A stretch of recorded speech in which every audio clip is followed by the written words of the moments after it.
They say we should have known better than to fall so deep down into this rabbit hole we found. And I was thinking. Hi, this is Nikolai, and you're listening to my dad, Rafal, co-host James Jardine, and featuring Mr. Jim Tiller on the one and only Down the Security Rabbit Hole podcast. Plug in, listen up, and enjoy. Deep into this pool of regrettable situations. Pitch black, think back to the last time that we were happy. Away we go. All right. Good morning, good afternoon, and good evening. Welcome down the Security Rabbit Hole to another edition of the Down the Security Rabbit Hole podcast. It's James and I, because Jim was abducted by aliens. You know what, James? I'm going to just make things up when Jim gets sidelined by his actual job. It's probably close.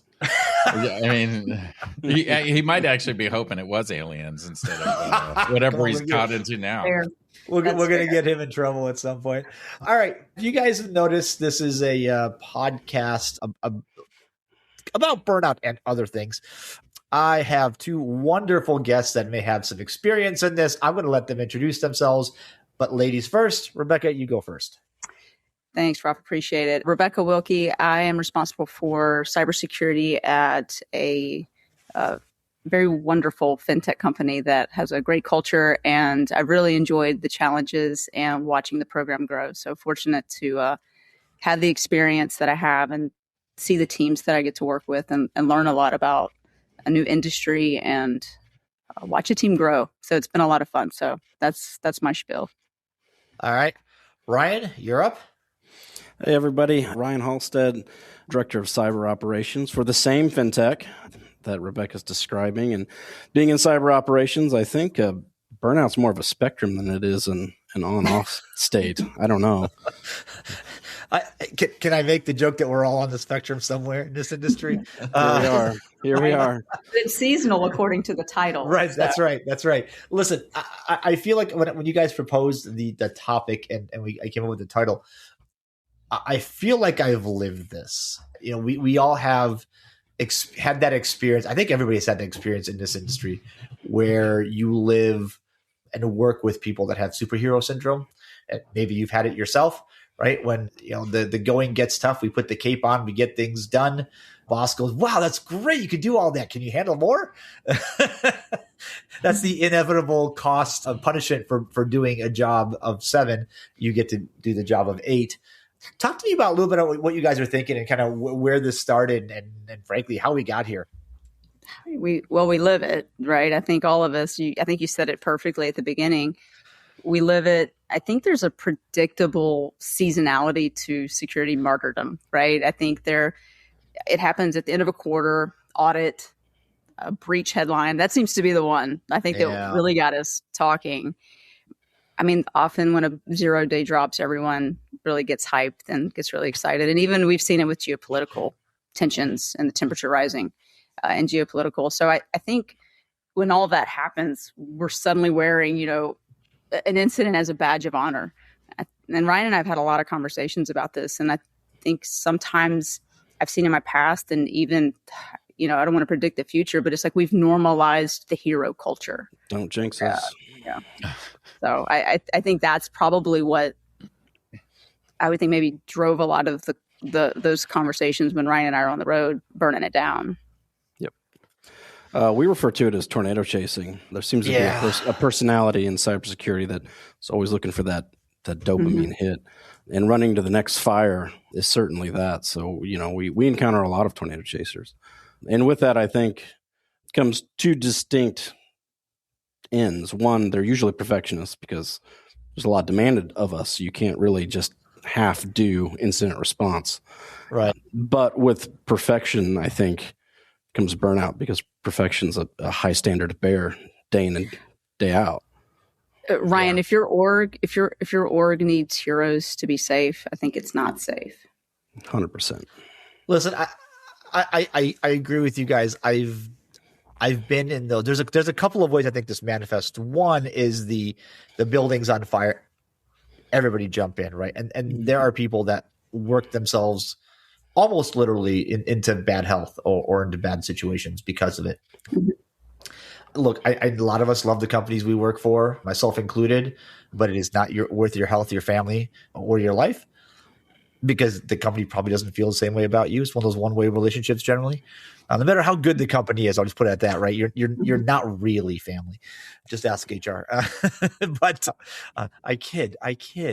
But when it comes to like the other way this manifests is there are people, and I feel like I have to caveat this by saying I've been one of those. I've had to have somebody like grab me by the shoulder, smack me once or twice, and go, no, because it's bad, where they will willingly do this. So, every team goes through this. You can take this as a manager or as an employee. Let's start on the manager side, right? Your team's understaffed. You jump in as the manager, as the team lead, and you're picking up all the slack. It looks good from you're a duck. To management, your team's well organized, everything's running, but underneath you are paddling furiously to stay with the current, and you are exhausted. Well, you're running on adrenaline versus design at that point. Right. Mm-hmm.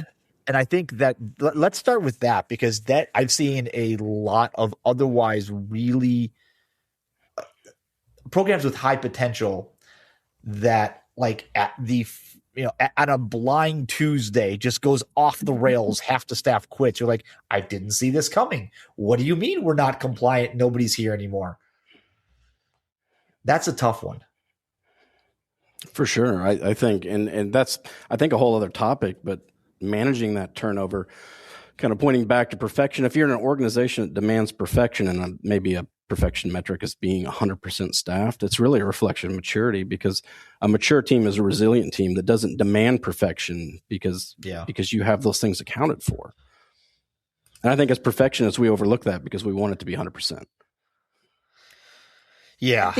I think too, it's like we're almost normalizing an unhealthy culture when we do that. I think, our job is already intense. I don't think we need to add the performative suffering to it. So I think if your best people keep leaving, it's not necessarily a hiring problem. It's a system problem, kind of back to the adrenaline piece. I think our systems need to carry more of the load versus our people carrying the load.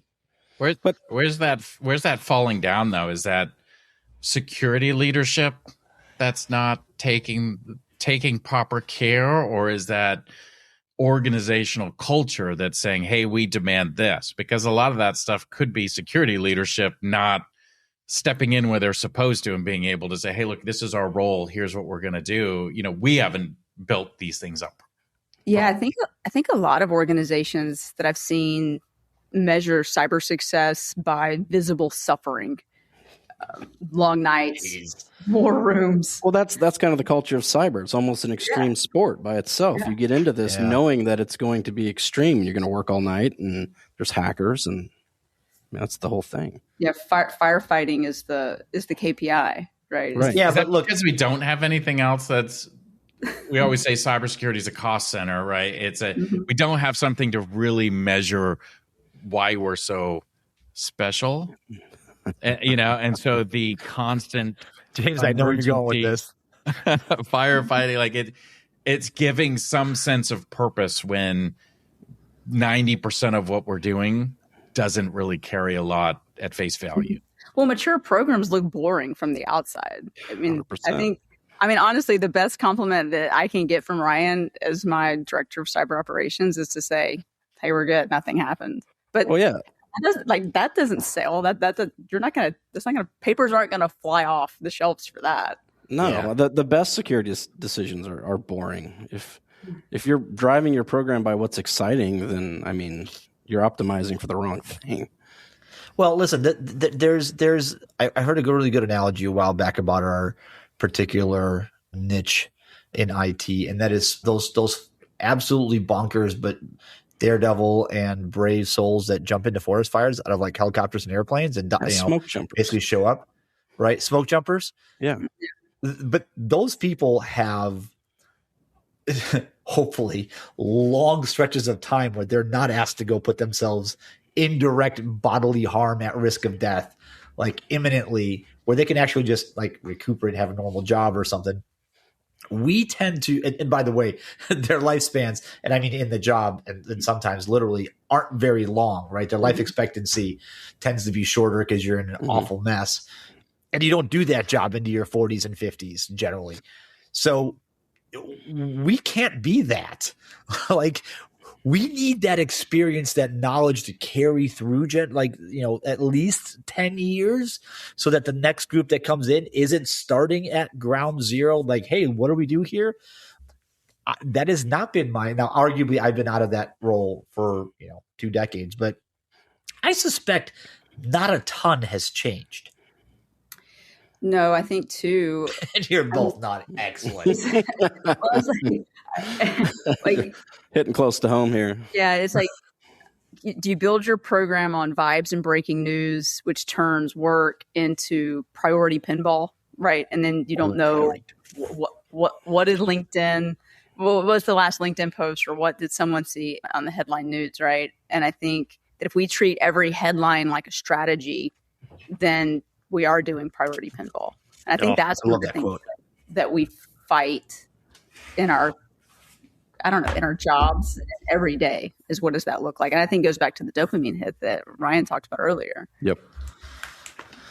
But yeah, there's something to be said, though, sometimes about stuff that's in the news. 1% of it, right? React shell, stuff like that, log4shell, those type of things, obviously can do priority. They're the maybe like 0.1% though, maybe, right? Sure. Like, I think we've gotten to the point, if it's got a logo and a theme song, we know we can kind of back off from it a little bit. It's probably not anywhere near what it was.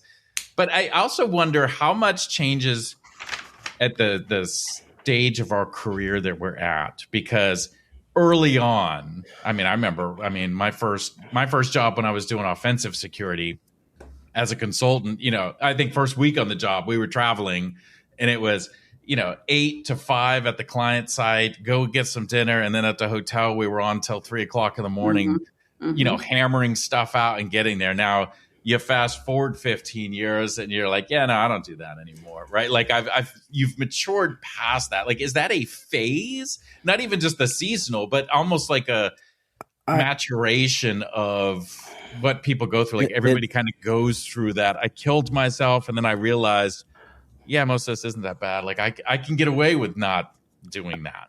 I think it's wisdom, and it's not something we talk about a lot. We talk about knowledge workers and knowledge, and everybody piles their certs, and it's how much they know. But as you do this long enough, you start to pile up a wisdom, and wisdom's really what comes between a crisis and it just being a regular Tuesday. You can know all of the possibilities that could go wrong and get everybody very excited, but that wisdom comes over the top, brings the conversation back down, and now we can begin to deal with things. And I think it takes time. At least it did for me. I think too, you see a little bit of changing your risk management style, and I think maturity is when a program can run without those emotional peaks and those emotional spikes. And so I think there becomes a point, and I speak for myself, and I think Ryan, I can speak a little for you here as well, because we've spent so much time together and we do a lot of this together, is that there's responsive and then there's reactive. And I think reactive is drop everything, and responsive is, okay, we anticipated this class of event. We have a playbook. We know our exposure, and we execute calmly and under control. I think that's where we talk about decision logic a lot, and how we deploy risk-based, time-bound, measurable responsiveness. Yep. Rucky, you keep dropping gold nuggets here. I can only type so fast. That's why we're here, right? We're supposed to be just sprinkling. It's just like little glitter bombs for those of you who love glitter. My daughter does, and it's not a gift. Let me just say. It's not, but it's the one that keeps on giving. This is coming off the Mardi Gras, so I'm still finding jewels everywhere. Yeah, my Roomba is covered in glitter at the moment, so let's not touch that sort of topic. You mentioned, playbooks and being ready. Episode 100, Dan Gear talked about security being the absence of unmitigable surprise. right? So, things that like surprises happen all the time, but we should have some idea, some playbook for even like, well, if that part of the building burns down where all the security stuff is, then we have a problem, but we have a rough idea of how to deal with a problem like that. Not that specific problem. Now, so that's one thing. The other thing is, I just like you talked about, you very explicitly notched a little bit of my trauma from the early 2000s. I worked for a CIO that would like watch the news or hear security and IT or hear about some event that one of her peers, CIOs that she would know or read about, and suddenly the org would grind to a halt on whatever we're doing, whatever project's in the flight, and we're now going to solve that problem here.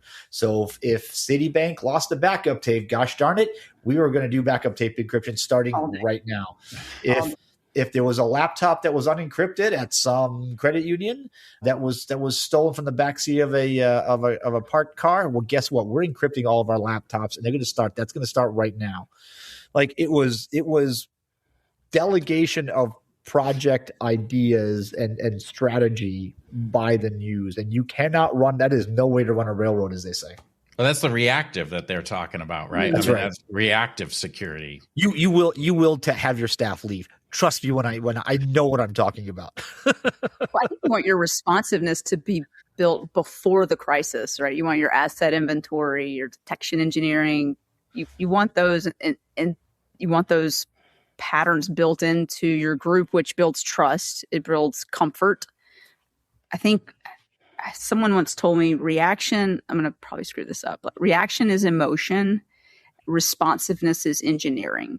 And I think they said it far more beautifully than I did, but it was the nut of that really resonated with me around how we want to be as a team, and as a leader, how I want to pass that on to the team. Is that a struggle, though, for companies to be able to handle? Because again, we go back to reactiveness is visible, right? The board can see that. The other execs can see that.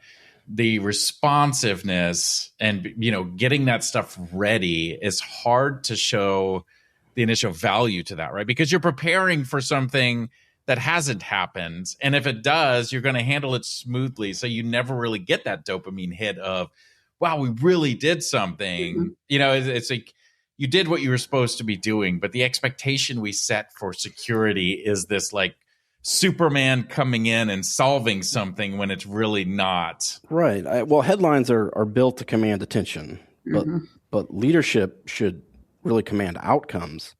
So I think it comes down to the leadership presence. If you're always running around with your hair on fire, that's going to go right down to your people, and they're going to act the same way. But if you're composed and you push that down from the top that we have this under control, people are going to act accordingly. James, I think you bring up something interesting, like when security becomes a crisis function. I think that's where things get twisted. And when you bring in a different leader who runs culturally a different program to make cyber a business enabler, that's when you have to begin to just untangle the bowl of spaghetti that's been created. And that's a challenge. Yeah. Look, I think when there are two distinct lines of work in cyber. There's the predictable, we'll call it the oversight, the compliance, the engineering, the architecture, sitting on projects, help them build safer, work with compliance to make sure that we get the right guidelines out, audit those guidelines, blah, blah, blah.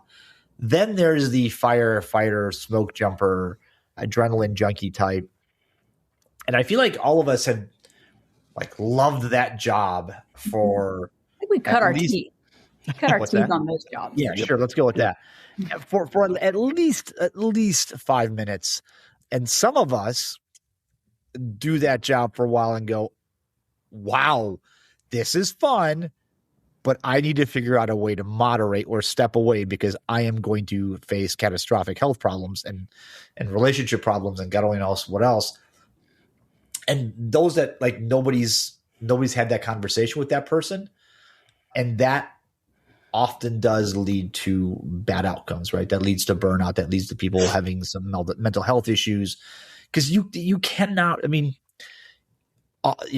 military, cops, firefighters, anybody that's in EMS, anybody that's in a first responder, high stress job, heck, teachers, I'll put them in that same category. They need time to step away. You need time to recharge, recoup, get your bearings. Like, as my kids would say, go touch grass.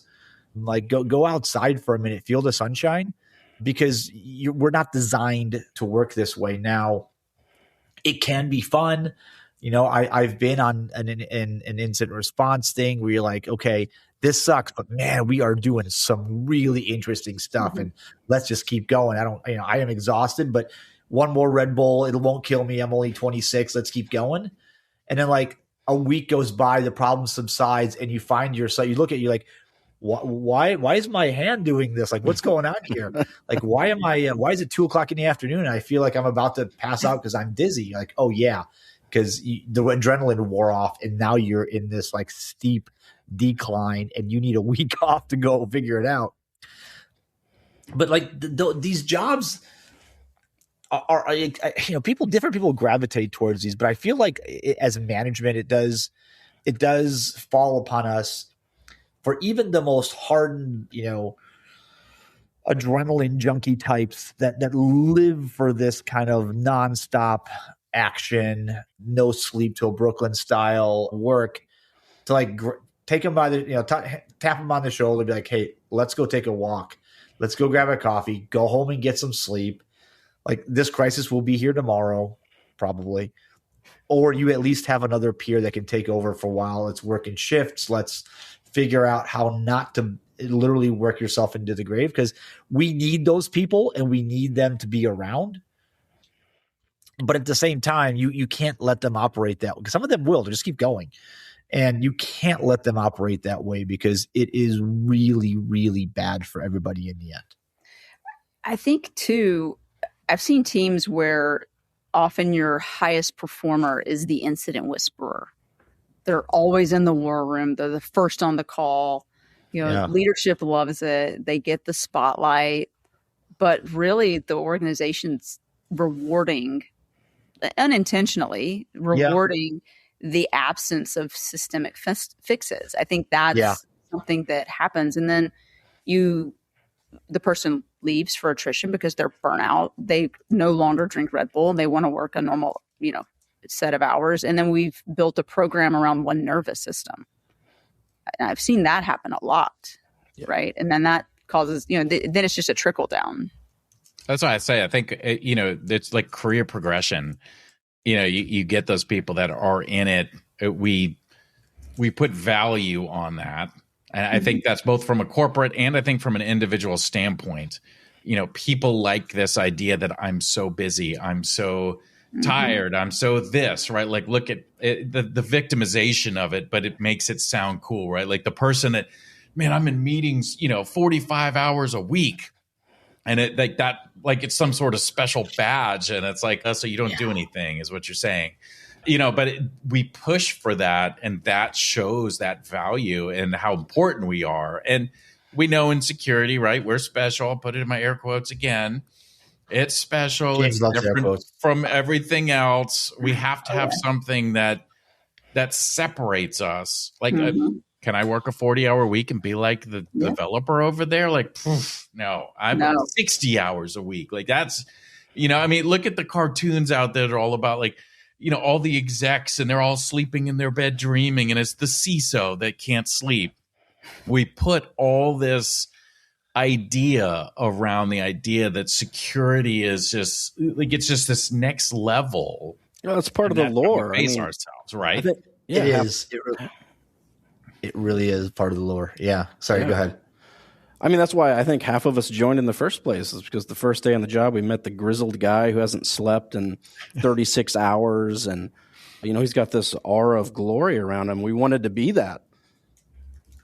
That's why everybody gets into pen testing, right? Like, it's the sexy side of it until you realize that it's 90% reporting and 10%. Wow, that was fun. Yeah. But we sell that side of it. And if you really take a step back and look, the reality is 90% probably of what you're doing has very low impact to the day, but you're working 80 hours a week to try to do it. Right, because we've built that. We have to be doing all these different things. I mean, Raph, think of the conversation we had with R-Snake long ago about, hey, look, we got all these vulnerabilities. Like 2% of them are actually exploited. Nobody told me about the massive amount of PowerPoint engineering that would go into a cybersecurity career. Right. What have I learned that I am really good at hacking? Excel. Yeah. Exactly. Exactly. It turns out that's my best quality. Like the best, man. I mean, you start to realize, right? A majority of most of the jobs are project management type roles. Yes. They're not super high tech. Yes, there are technical pieces, but a lot of it is not super high technical. And if it is, it's not all the time. And I don't know, maybe that leads people to kind of chase the fires because do I want to sit in PowerPoint and Excel, or do I want to, be on the front lines throwing some PowerShell together to try to figure something out? Well, and now we have the arms race of who's the best prompt engineer. Oh, right? God. Yeah. All right. Let's. All right. Before we get everybody to drink, we said AI. I didn't say it. I implied it. That's right. It just said prompt engineer. Prompt engineer. We all knew what you meant, Ryan. We all knew. Listen, one more thing. Like, how do we? I want to talk about like the remedy for this, because I think we agree that kind of work. It's not work-life balance. That kind of work is unsustainable on any long-term trajectory. So, like, as leaders, what do you guys do about it? Like, how do you keep your people from burning at both ends and then just fizzling out and requiring like a month off in the Himalayas or something? I recently became a licensed therapist. That seems to be a big benefit. Does that mean you own a bar? Funny story. Just means he charges $500 an hour to talk to them. That's right. That's right. I think recently I've seen a shift where, hey, look, leaders aren't wrong to care about what's in the headlines. I want to make sure that, we're tongue in cheek here, we're having a good time. But I think the fix is, or the move is, to convert the concern, which is valid, into a repeatable intake mechanism. I think if we can do that, if we can create Ryan and I kind of have like a rapid remediation process that we use that's morphed into multiple versions of like a headline triage process. I know that sounds odd, but it's like, okay, how are we going to handle the latest headline? What's the assessment of it? Does it even map to our environment? Do we act now? Do we monitor? Do we communicate the decision? Does it meet the threshold? And so by doing that, we don't ignore the headlines, we don't ignore the fire chasing. We just route it differently. Mm-hmm. And we've seen, I feel, Ryan, you can correct me here, I'll toss it to you, but I do feel that it's changing the pace and changing the control mechanisms and the feelings that we have around how we want to run our operation. Yeah. Well, a burning hot headline becomes a lot less scary when you can triage it appropriately. And everybody has their right place. Yeah. I think that ends up happening too. Like once you start putting those different things in place, like I can see the headline. I mean, I read the news every morning, go through headlines. We do a threat intel meeting every morning. We talk about, hey, does this affect us? Does this not affect us? What, and so as you start going through that, so one, I think personally you gain an understanding of, hey, what do we have internally? But two, when you start going back to the team, like, hey, I know we're using SolarWinds. So this thing just came out. If the team has the ability to query some sort of asset management system, or, we have the mechanisms in place to look up the questions that are there, versus when you don't have that stuff in place. Right now, you're freaking out like, oh my gosh, who do I even talk to? How do I find out if we have this? Are we exposed? Who's this? So as you're going through those exercises, being able to identify, hey, what did we not have here? And if we put this in place, this would make us much more quick to respond, and we could keep the emotion out of it. We can be calm, but like identifying what are those pieces missing. Yeah. Yeah. We do like an intake, and it gets a score in a way, right? Yeah. It's just business impact, exposure, control gaps. And then from there, you can then create that decision tree. Yeah. But that takes that reaction out of it, right? And it gets you more into we respond to it. Yeah. We can follow our playbooks. We understand This is how we do it. We go here, here, and here. If there's a piece missing, then we can go back and identify how do we add that piece to our playbook. But this is our response plan.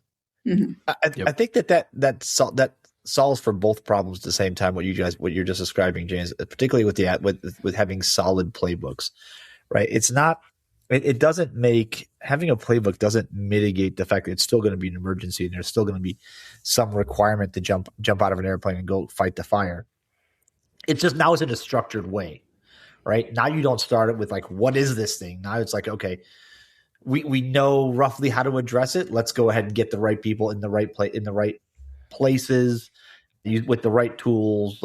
We've got a framework set up. Let's go tackle this thing. That's like jumping out of the plane raft where you got your tools in a bag versus somebody just emptying the bag behind you as you jump. or first jumping out of the airplane and going and landing wearing your scuba gear set while you actually in the forest, right?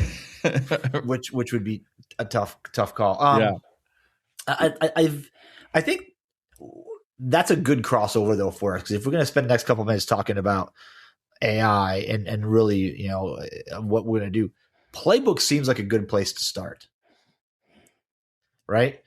Because we spent a bunch of time early on in our cyber years and our immaturity,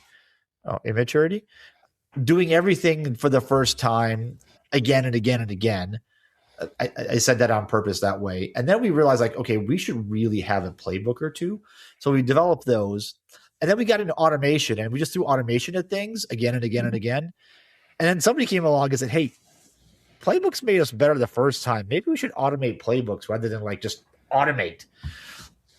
And now with AI coming, right, there is a tremendous opportunity to do an amazing number of things, some of which is augment existing engineers, completely replace existing firefighters, or maybe give people a break so they can go home faster with some consistency. Like you can be afraid of this thing, or you can just look at it from the perspective of like, maybe this solves some of our really nasty problems around burnout. Yeah, I think the third option you mentioned there is exactly it. It's not about replacing workers. It's about letting workers have lives and letting machines do some of the things that we spent 18 hours a day doing for years. Yeah. I mean, without them, I mean, you think about it, it's like the difference between panic work and professional work, or, I mean, I know exactly that churn of when SOAR finally showed up and saved the day. Did it?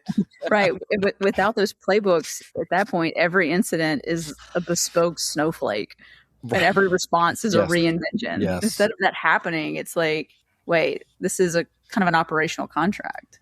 How do we handle though? I mean, AI gives you the ability to do more with less.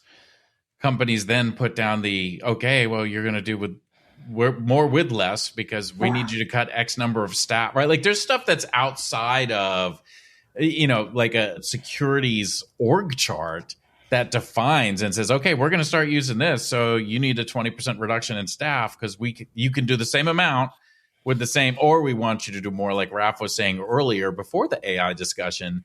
Like, how do we handle that part where we can say, yes, it can help us do this, but the organization might be putting a different pressure on us that says, yeah, no, we have pressure from above. We need to reduce staff because we're using AI, right? And so we end up, instead of having 10 people doing all this work, well, now we've got 5, but now they're doing a whole bunch more. Like they never actually gained any of that time back.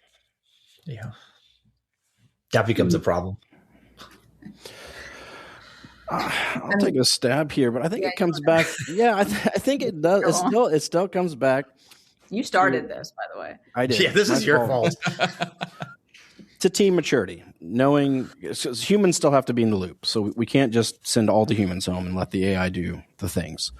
I think understanding your team, understanding how it's structured, the maturity and its ability to now take on these new tools and increase their productivity by whatever that number is, 50%, 100%. Ideally, if you've done your job correctly, the human number shouldn't change that much.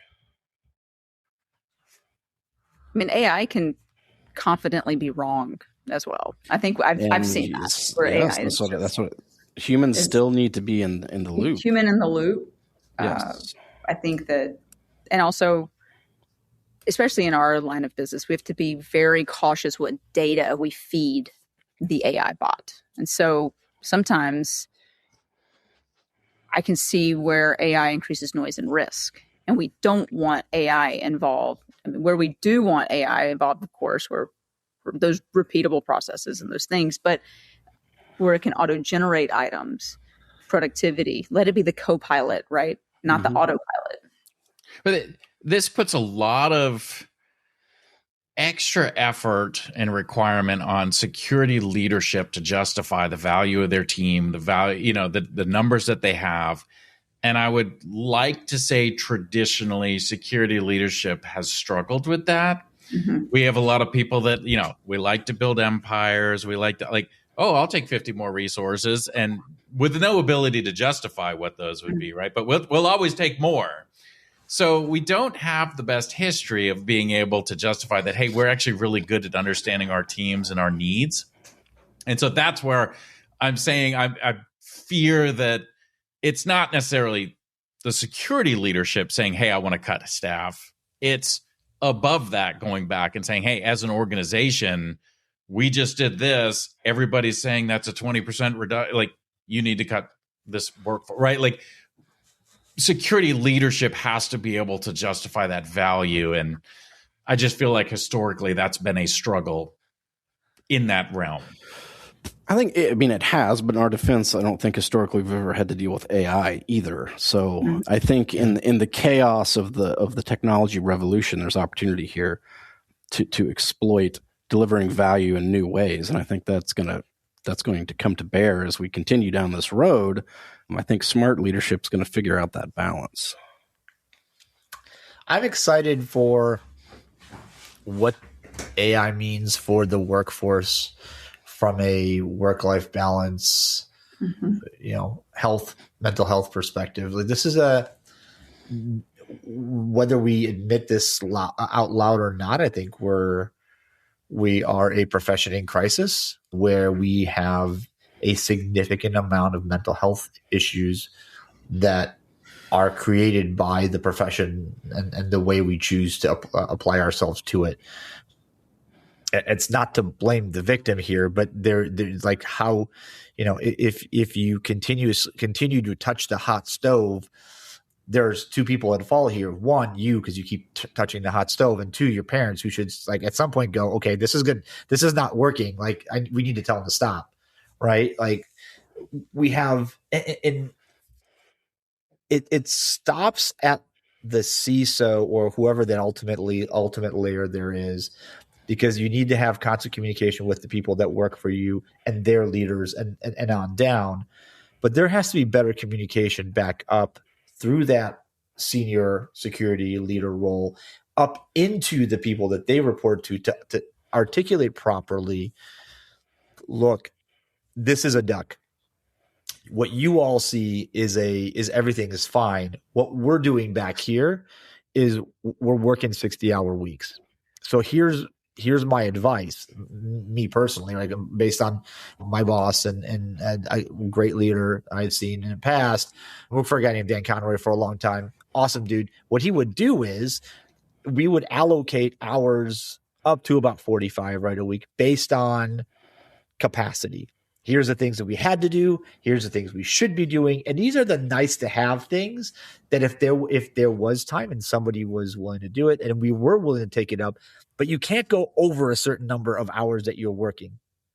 And then some leader outside the business would come and say, hey, but I need your team to do this. And you'd go, yeah, that's not in the capacity. Nobody can take that. We can do that for you once, but now it's marked. We've done that for you once. And next week, when you ask that again, there's nobody to do it. So you have options. Either don't ask us to do it, find somebody else, or drop some cash on the table from your P&L to fund ahead that's going to do that job. And then we'll shift some other things. We'll work on some other stuff. But that's what we ended up having to do. And it's really hard to say no, particularly to your peers. If you're the CISO, you're running operations or engineering, right? If you're the person responsible for applying security to all the projects in the business. It's really hard when a business comes to you and says, "Oh, hey, this is a crucial project for the company. I need one of your people," and you're like, "I don't have the capacity." It's like, "Fine, we'll do," because that's always our fear. They're going to say, "Fine, we'll do it without you," and you're like, "Oh, I spent all this time building rapport, and look what it's gotten us." You gotta say no. No is one of the most important words in our vocabulary.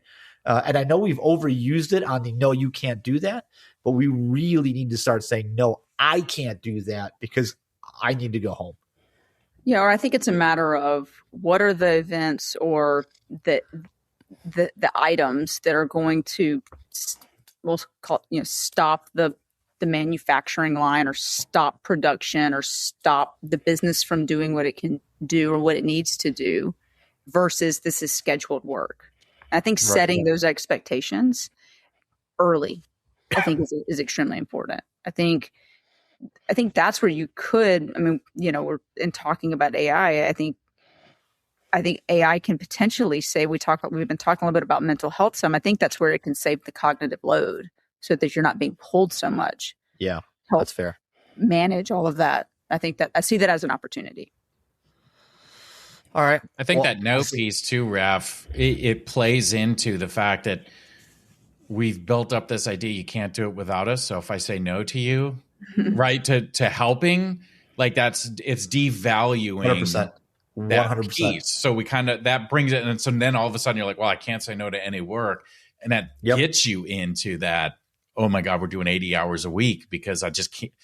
I've told myself I can't say no to anything for helping. And maybe, I think, Rebecca, to your point, right, AI can help with that too, because it also helps people be more self-sufficient. Mm-hmm. Yep. And that if they can ask a question that they would have asked security, that they'd get a similar answer. Like if you've got something built up that they can go ask security, it's kind of like what we do with some of the third-party management stuff. Like, hey, if I can go in and query and say, hey, what's our answer to this?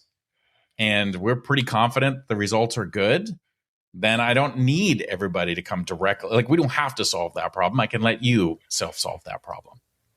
Yep. And on that, I think we're going to end because that's about all the time we have for this conversation. I think it's fantastic. You guys have challenging roles. In fintech, I suspect where the world moves faster than probably any place else in the marketplace. Your insight's appreciated because I think we can apply it there. You can apply it just about anywhere else because I think every place else, while it still runs fast, I don't think anybody runs as fast as you guys do in the financial services, financial technology arena. So, Rebecca, Ryan, thanks for being on the show. Anything you want to leave us with? I think the only thing for me would be just a reminder to my peers and to those out there that elite teams aren't the ones who fight the most fires. I had a really good boss once tell me that it's really the elite teams are the ones who make the fires rare. Ooh. And so I've really tried to carry that throughout my entire career, and it so far has served me well.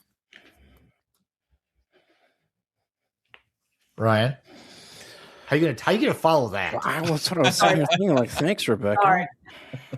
No, I think right now security leaders, probably more than any time in the past, which is a big statement, I think we're going to have to be strategists because the world is changing incredibly fast and more now than ever. We have to move out of that reactionary space and really start plotting the course through the next 5-10 years because everything is changing. Yeah. Yeah, I feel like we always say that. We say everything's changing, but this time we really mean it. Because I really mean it this time. Yeah, I mean, I agree. I say it jokingly, but like everything really is changing. I'm not close enough to retirement to go, well, and I don't care. But so it's time to adapt. But I think the analogy of the duck is so powerful for what we do. And it's everything looks calm, but on the inside or under the water, man, it's just all fury and go. So, all right. Thanks for joining us, you guys. It's been very enlightening and we've had a great time. I hope you've had fun. And all of you that have been listening, thanks for listening along. This is one of the nice leader type of episodes that we get to do every once in a while with your peers and your leaders. Hopefully you take something back from this and add on to it. Rebecca and Ryan are findable. They are on the LinkedIn. If you want to catch them that way, we appreciate your comments and thoughts and feedback on the episode on the Down the Security Rabbit Hole podcast LinkedIn page. And hope you follow us there. The videos are on YouTube. And yeah, thanks for being with us. We'll catch you guys another time, another place, on another Down the Security Rabbit Hole podcast. We'll see you later. Bye, guys. This is Bella. Thanks for listening. Don't forget to leave my dad a review and share this with your friends. Bye.